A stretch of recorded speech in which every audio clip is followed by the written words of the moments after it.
کیا آپ یقین کریں گے کہ ایک نوجوان جو سارا دن نشے میں دھت رہتا، جو مسجد سے کوسوں دور اور شیطان کے قدموں پر چلتا تھا، آج قرآن پاک حفظ کر چکا ہے؟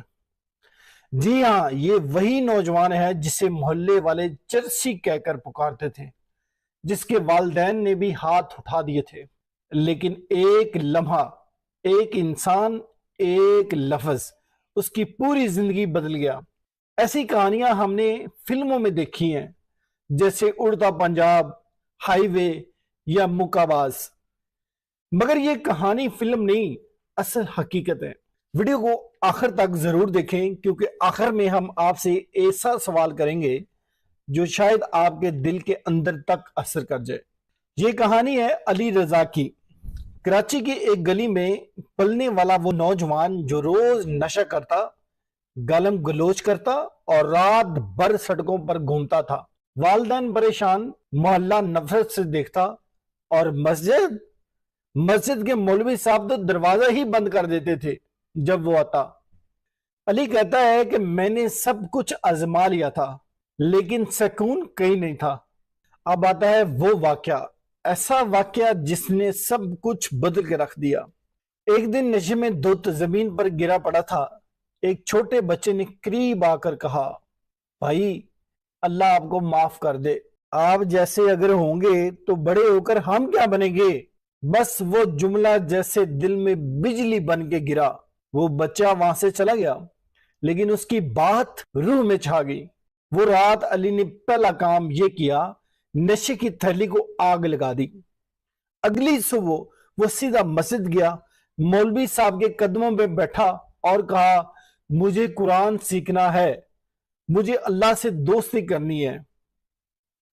پتہ نہیں یہ اس کے دل میں کیسے اثر کر گئی بات، کہ اس کے ذہن میں کیسے خیال آیا کہ مجھے دنیا میں سکون نہیں ہے، سکون ہے تو صرف اللہ کے ساتھ دوستی میں ہے۔ یہاں سے ہوتا ہے اس کی توبہ اور تربیت کا سفر شروع۔ ابتدا میں سب نے مذاق اڑایا، محلے والے کہتے یہ صرف ڈرامہ ہے، لیکن علی نے ہمت نہ چھوڑی۔ روزانہ صبح فجر سے لے کر دوپہر تک قرآن سیکھتا، رات کو محنت مزدوری کرتا۔ 6 مہینے بعد سورۃ البقرہ مکمل حفظ، 1 سال بعد پوری نماز زبانی یاد، 2 سال بعد پورا قرآن پاک زبانی یاد کر لیا۔ اب اس کو ملتا ہے اس قبولیت کا انعام۔ انعام کیا تھا؟ آج علی مسجد میں امام ہے، اور وہی محلے والے جو کبھی اسے چرسی کہتے تھے، آج اس سے دعائیں کرواتے ہیں۔ وہ علی جو معاشرے کا بوجھ تھا، آج دوسروں کا سہارا ہے۔ اس نے ثابت کر دیا کہ اللہ اگر کسی کو اٹھانا چاہے تو ماضی نہیں دیکھتا، صرف نیت دیکھتا ہے۔ دوستو، یہ تھی علی رضا کی کہانی، ایک نشئی سے حافظ قرآن تک کا سفر۔ اگر آپ کو لگتا ہے کہ ہر گناہ گار کے لیے توبہ کا دروازہ کھلا ہے، اگر آپ چاہتے ہیں کہ ایسی سچی کہانیاں دنیا تک پہنچیں، تو ویڈیو کو لائک کریں، کمنٹ میں اپنی رائے دیں، اور زبان دل کو سبسکرائب کرنا نہ بھولیں۔ آپ نے اپنی زندگی میں ایسا کون سا شخص دیکھا ہے جس نے مکمل طور پر خود کو بدل دیا؟ اس کا نام یا کہانی ہمارے ساتھ ضرور شیئر کریں۔ ہو سکتا ہے کہ اگلی ویڈیو اسی پر ہو۔